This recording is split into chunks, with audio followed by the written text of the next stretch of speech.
everybody. Good afternoon. Give me a wave, let me know you're there. Excellent. Oh, hold on, wait, I've got to fix this. Peter, come over here. Back over here.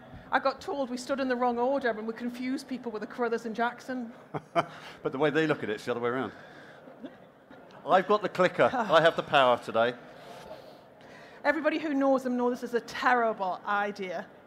Hi, everybody. I really hope you're here to talk about summer school, yes? Bit nods? Excellent. So for the benefit of those who don't know me, my name is Carruthers. I'm the Chief Executive of Carruthers and Jackson. Bit of a clue in the title there. For my sins, I also write books on data with Robin to my Batman. Afternoon, I'm Peter Jackson. I think I know quite a few of you here today. I'm the Chief Data and Analytics Officer at Carruthers and Jackson and at Exasol. Now, I wonder where they're from. Any clue? Yeah. There you go. Brilliant.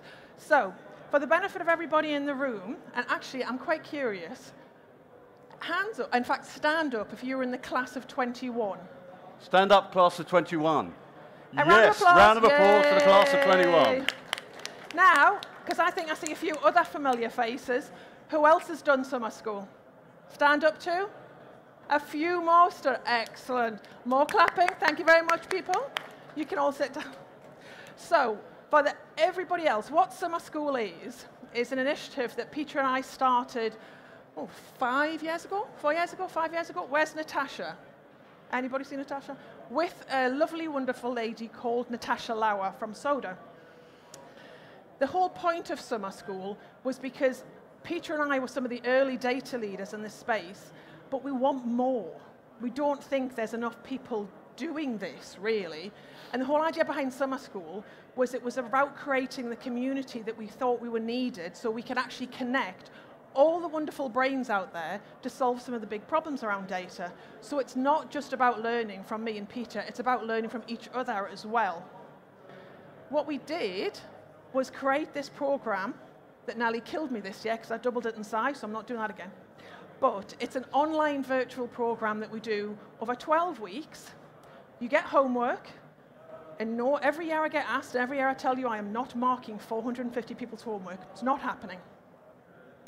But we take you on a journey on all the things that we believe is important for you as a person and being a really good data leader. So we start off with you understanding, knowing your skills and how that relates to you being a data leader. We take you through all the important things that you need to think about, like strategy and governance and risk and operating model and lots of sexy things like that. And then we teach you how to present yourself, because we do think that presenting yourself as a chief data officer or as a data leader is really important. How do you really put all these pieces into place? But crucially, we also want you to be really well-rounded in these roles, because this is much more than a technical role. It's a very business-orientated and strategic role. So we include people like Scott Taylor, who is the data whisperer. That is the most poorly named I have ever heard anybody, because the man could not whisper if his life depended on it. He is, however, a totally wonderful human being. And we also had people like Hilary McClellan, who is a fantastic person, but she's what we would call a business coach. So she helps our students understand things like resilience, emotional intelligence, and how that relates to their work. Have I missed anything so far? Yes, it's good. I think one of my highlights from the summer school this year wasn't only having these very special guests who contributed massively to our course, but for this year, one of the big highlights for me was the class of 21, was the group of how you came together and created your own networks and really started learning.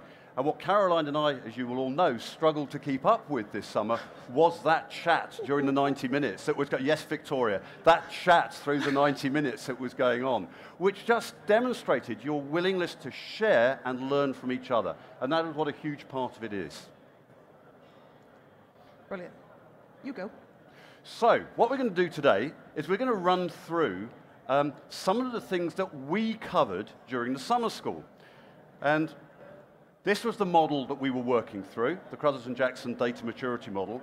And we broke it down and we decided to work through it. So we're going to very quickly run through the sorts of things we covered, and it should resonate with the class of 21 and previous years. But then Caroline's going to pick up what we learned from you. What was the feedback that was coming back to us in the 2,068 messages that were streaming in during the 2 hours? So the first one, and the first sector, was strategy. And a big thing that we were majoring on this year is that data strategy should not be linear. They shouldn't be get the fundamentals in place, get a little of BI and MI, and end up with machine learning at some point in the future. You need to be multidimensional. You need to deliver value to the business today at the same time as getting the fundamentals in place. You have to keep your stakeholders happy and get on the journey with them. The second one was, in risk, we talked about the first 100 days and the first 300 days of being a CDO, and our mantra in this, and our takeaway for you was listen, listen, and listen some more. Understand what is making the business tick. Understand how the business operates. And one great question that came up, can CDOs move verticals? And we think they can, because data problems are data problems. And if you've listened to any of the presentations today, it is common data problems that are being addressed, regardless of verticals. There are some nuances between utilities and financial services or retail, but fundamentally the data problems are the same. So if you are shifting verticals, add another listen on the end, because you'll be learning a new business. The third one was about governance, the first sector. Now, governance has a bad rep. If you start talking about governance to the C-suite and the exec, they'll just cloud over and go away and not listen to you.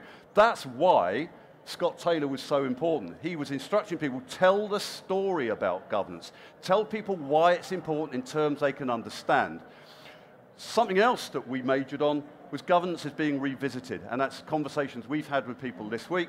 The organizations that were heading out after predictive analytics, prescriptive analytics, and ML are now realizing they've actually got to come back and get some of that governance in place. It's important to get meaningful output. It needn't be perfect, but it's being revisited. Perfect. So this is the part where we actually listen to you. So I often talk about summer school being the highlight of my year, and it absolutely is. Because you don't realize how much you feed Peter and me between your questions and answers and your enthusiasm and your energy. And we know that that doesn't stop just during the hour and a half that we end up speaking each week. But some of the things that we talked about, the amount of time and effort and energy that went into us still talking about governance. If anybody else who remembered us standing on a stage here 4 years ago, and when we talked about we need to get over the governance and then we can start and talk about the new shiny stuff, what happened is everybody started talking about the new shiny stuff and forgot all about the governance. And it's almost like we've got a lot of basics still to fix, to go back to making sure that we understand that governance isn't boring and it isn't something that we need to put to the back of the table, and it has to have a place at the table. And the other thing that we really listened to you about was how hard it is for some people to be able to convey the messages up to senior people, to stakeholders, and how important that is, which is why understanding things like Scott Taylor about the power of data storytelling, but how you convey that, how you make it relevant and pragmatic and simple. One of the biggest mistakes we see time and time again, especially with data people, because we all are a little bit into the detail, is that you try and give too much information. So bringing the story to life, keeping it simple, keeping it relevant. Peter wonderfully tells stories from the Southern Water days where he explained data using pipes and water and power station, and stations. And it really helped his executives understand what that was. Yep. One last word on governance. I think it's significant that at Big Data London this year, there's a data governance theatre, and I think that that reflects the importance of it and the fact that people want to talk about it and explore it. And to my mind, some of the best presentations have been in there in the last 2 days. Abel, Suzanne, some fabulous presentations. People is the next sector. So we talked about, you can see the consequences of poor leadership in data strategies. And I don't necessarily mean in the CDOs themselves, but in the rest of the leadership team. The people who aren't prepared to back up the strategy. The people who aren't either with money or with presence or with motivation and spirit. Poor leadership is plain to see. We also talked about data literacy being a spectrum. We need to raise the levels of data literacy in all organizations, but we don't have to raise everybody to the same level. It is a spectrum from very much the, how do you put it, the data aware to the data specialist. It's a spectrum. And our third piece was soft skills are so important. And that kind of comes back to the storytelling. And I spent a lot of time with my communications team, talking about the DICWA pyramid this year, data, information, knowledge, and wisdom, and how you move up that. You have the data engineers, the data science in those bottom layers, and then you need the storytellers. You need the creative and the curious minds to make that knowledge and the wisdom and tell the stories. So STEAM, put the A, put the arts into STEM. And also, know yourself. And this is where we had Hillary doing a big piece on this. We did. Fantastic. So one of the things that really came out, and one of the things that we noticed from summer school this year, is how much you all want to talk to each other. So I think one of the biggest bits of feedback we got to feed into next year is to try and facilitate some of those conversations so you can spend more time talking to each other. Because so far, I know there's a WhatsApp group, there's a community part of our website, there's a Slack channel, there's a LinkedIn group. I have absolutely no idea if somebody's put a TV channel out there, but it seems to be going in that way. So it really is all about you wanting to talk to each other, and we find that amazing. So we will be doing our best to help facilitate that as well. But it just goes to show that sometimes this kind of space can feel a little bit lonely, and it really does help to have your friends that you can talk to that understand the kind of pain that you're going through. I was really lucky when I started. There were so few of us, we all kind of found each other, and that's why Peter and I started talking, a bunch of other friends that we keep seeing around. The other side that we had some really interesting conversations about, but I think it was important to kind of draw on it again, was we often talk about covering off your weaknesses or making yourself better or learning things you don't know. We do not spend enough time talking about playing to your strengths. Data people are fantastic at some brilliant things.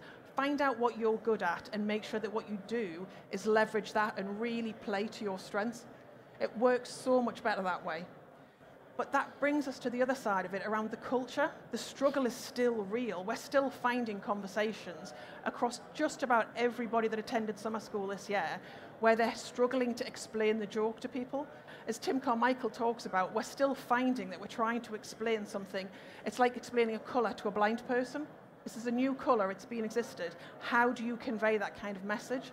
And again, that comes down to the storytelling, keeping it simple, but actually finding out what's in it for them. And we use that phrase time and time again in summer school, what's in it for them? And if you can answer that question, then you can get change to happen. Yep, culture. I was speaking at the Digital Leadership Conference at Big Data, the Business Design Center 2 weeks ago. I recognise the face there. And even though it's a technology conference, culture kept on coming up as the blocker. Method, the next sector. Method, the organisation. We talked about the organisation of the data capability, so the within. What does that capability look like? What skills do you have? How do you shape it? How do you grow it? And without, what is the interaction of that data capability with the rest of the organization, with the IT teams, with the business, with finance, with HR? So we talked about organization within the team and their relationship outside the team. Culture is still a problem. I'm sorry, we're going to go back to this over and over again. And finally, we talked about keeping policies simple. Caroline gave some great examples of one organization she worked in where the policies were like war and peace. And there's no way people are going to adopt and implement and activate those policies. They're never going to read them. So policies have to be kept simple and meaningful. Brilliant. So one of the things, and I think it was wonderful kind of conversations that we talked around, data ethics was a really strong topic that we talked about. And considering we're talking to some of the current data leaders and data leaders of the future, I think it's really important that we do spend time and understanding talking about data ethics. We have the power within our hands to do a great amount of good or a great amount of harm, whether intentionally or unintentionally. So when it came to ethics, it's a bit of a call to arms, and everybody in the summer school knows how passionate I am about this kind of subject. But it's not that I think we've got it right. We haven't got all the answers right when it comes to ethics, but we have to strive. This is an area that we must keep pushing and asking ourselves questions about, and constantly changing and evolving, being agile about it. We also had this wonderful conversation around, is data or CDO disruptive or innovative? Now, we talked about that a lot. My opinion, because I'm on stage so I can give my opinion, was very much that the Chief Data Officer tends much more to be around innovation. And if you use it right, the data itself becomes disruptive. but I mean disruptive in a very positive sense. That's where you can make your leaps of logic. That's where you can do the quite incredible things. And that's where the real change should come from. And anybody from the summer school wouldn't expect me to agree with Caroline. I totally disagree. I think the Chief Data Officer is the agent of change, is a disruptor. But the important thing is to work out whether you're an innovator or a disruptor and to define those terms within your organization and understand what they mean. It wouldn't be a presentation of ours if we actually agreed. So tools, this is the last segment on that wheel. Top left-hand corner, 9 till 12. It's not about technology, and a panel that was in here yesterday with Cindy and Rishi and a few others on it, they were talking about, they were technologists, but they're saying technology, it's not all about the technology. It's about the people and the culture and the organization and getting business value, the outcomes. It's about storytelling, so culture and storytelling, recurring themes over 12 weeks. And we had a huge conversation that went on right the way through once we brought the subject up around data mesh, about what it is it the way forward, how do you implement it, and there was a really good sharing and deep discussion about that I think is still going on. It definitely is still definitely going on. And tools. This is me. Okay. You've had your talk. It's my turn. All right.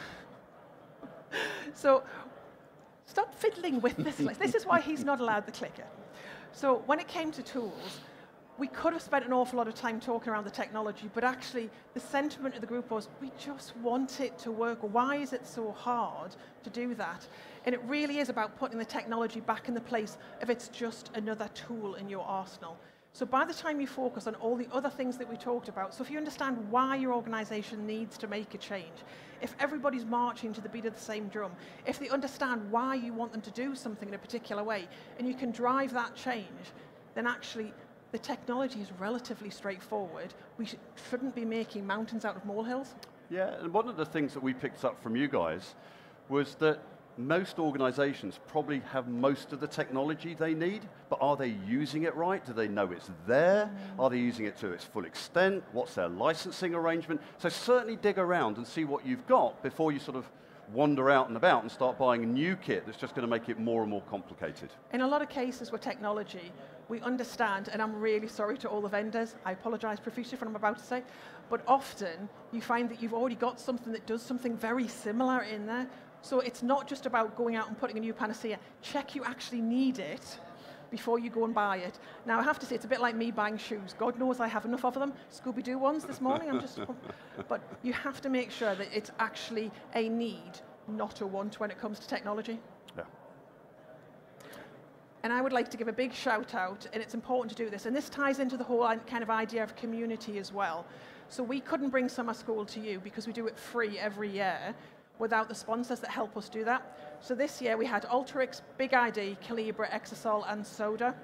Each one of those were carefully chosen because they have the same kind of ethos we do around the sense of community and wanting to make sure that you will have what you need to do your job well and be happy doing it. So I think it's important to give them a shout out, but each one of them write thought leadership articles. They have data universities if it's Calibra. I have to say Soda has Natasha, and I don't know what else you need to know other than Soda has Natasha, so go and talk to them. And Exasol has a report that Peter's desperately trying to tell you about. So Exasol yesterday published the Journey to the CDO report, which some of you were involved in from summer school, you're interviewed. It's now available, have a look at it. But I think that's a reflection not only of Exasol, but of all the sponsors, of their commitment to the summer school and their commitment to supporting the CDO journey. Brilliant. So, we have been told, little birdie has told me, in fact, I've had about 10 different people go, I'm only coming to your presentation to heckle you. So if everybody heckles us, you'll be talking among yourself. But we wanted to make sure that you had a chance to talk about any question that you want. So we've got a whole 10 minutes, and we will answer any question within reason. So who would like to start? I know you're not shy. So,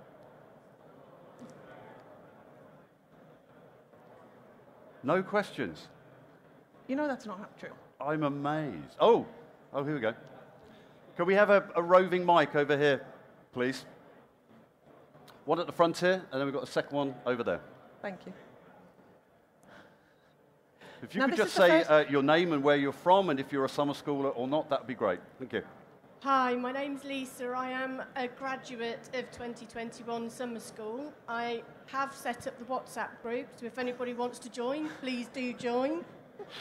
We also do have the LinkedIn page. Again, please do join, whatever alumni you are. My question is, we talked a lot about resilience within it.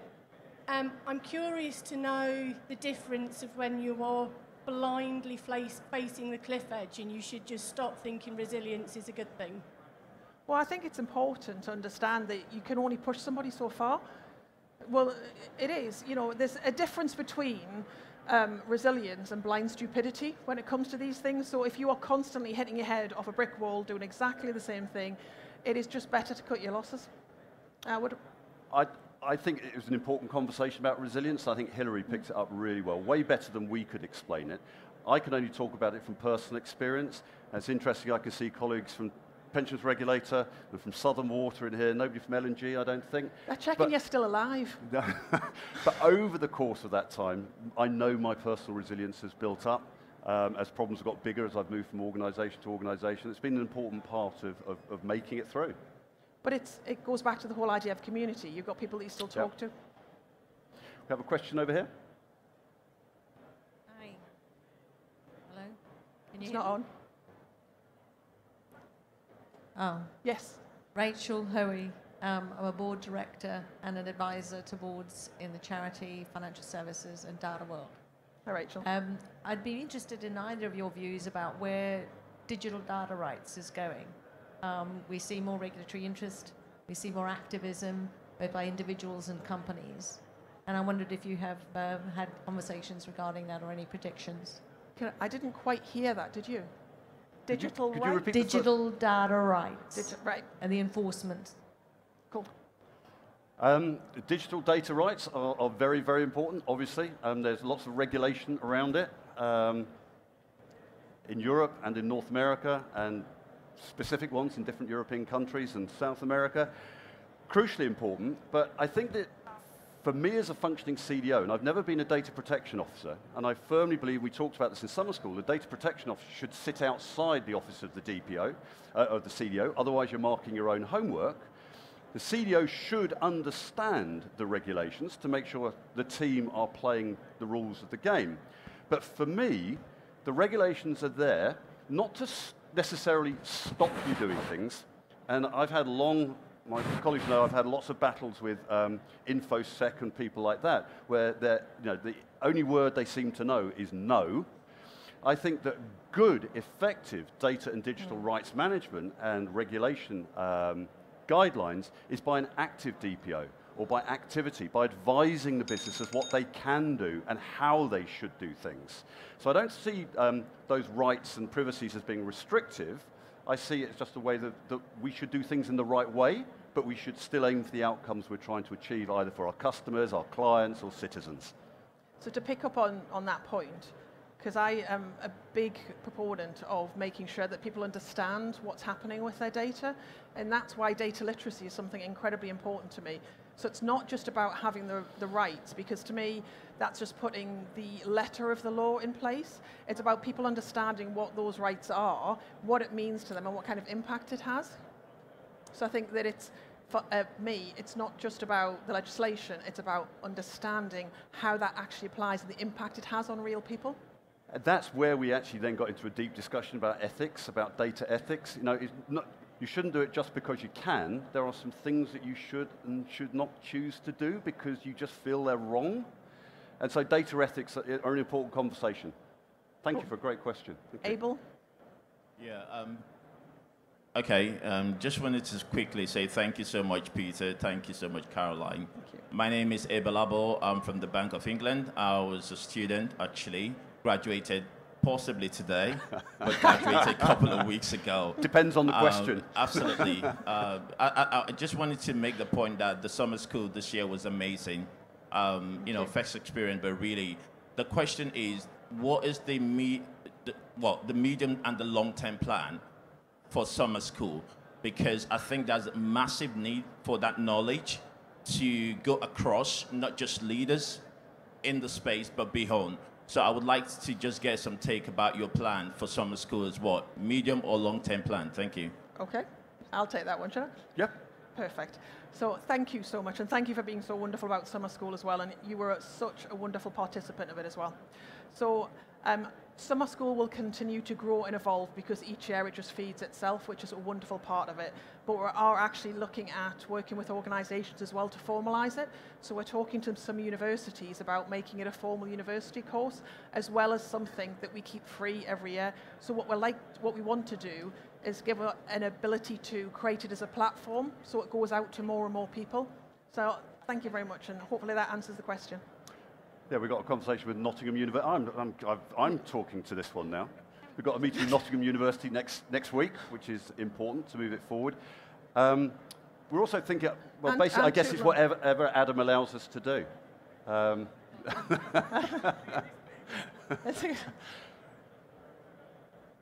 Over here. Hi, Peter and Caroline. David from Snap Analytics. So there's a great session from Dan at National Grid earlier, and he talked about organisations that kind of often create these big grand data strategies and they live in a box somewhere. And this, I actually turned up at an organisation, they'd spent a very large sum of money on a data strategy, and it was literally on a box in the corner, and I came across it and I said, you know, guys, we're having these conversations, what's the strategic direction? And everyone in the room looked at me if I was mad, and someone and I sort of read through this stuff, and nobody really knew about it. It was literally there in a box. It was incredibly expensive. And when I started asking about the goals of the organisation, it was a very technical focused team, and they were spending 7 figures on the project. Nobody knew why they were doing what they were doing. How important is it that message from those data leaders really sort of proliferates throughout the team, all the way down to the guys on the ground, so that everybody knows where they kind of fit into that big picture? Yes. I love the way, in case it's not subtle enough, Peter walks over and went, I'm having this one. So, one point you made in there, the data strategy, as we talked about in summer school, has to be completely aligned with the business strategy. It has to be aligned to the business goals. So what would worry me in the organisation you were in there, it sounds like the technical people didn't even understand what the business goals were, which is dangerous for technology and for data. So that's the first thing.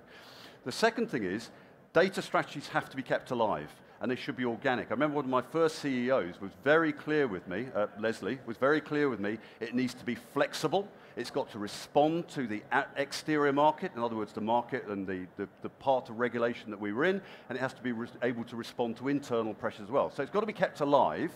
It's not a thing you write in stone and then put on a shelf.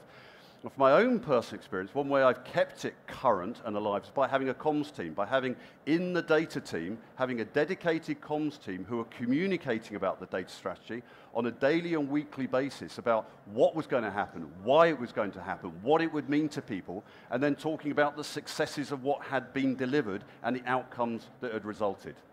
Does that help? See, now I'm going to jump in. So now I'm going to do a Peter. Before we go off the question, I'm going to give the answer I genuinely thought you were going to give, which is you shouldn't have just one big data strategy. So the data strategy should be broken down into the immediate and the urgent and the long-term target strategy. So having one strategy that's out there somewhere, it really doesn't help anybody. So you need to have something that actually is more near time and use what the best of use the best of what you have available to you and actually start getting value. Because effectively what the strategy should be doing is helping you understand how to solve problems. And also, if you build your data strategy around the data maturity assessment, you can keep measuring against those features of the data ecosystem, and that keeps it alive and keeps the conversation current. Are we moving the dial? Okay, brilliant. Any other questions? Helena. Oh, no, she says, no, we're getting the whole... Oh, we're very sorry. In that case, thank you all so much for coming. We genuinely really appreciate it. I cannot tell you how much it means to us that you turn out for these things. If anybody's interested in summer school who hasn't done summer school, if you go to our website, go to our admin email, and there's a waiting list already for next year's summer school. Thank you so much. Thank you very much indeed.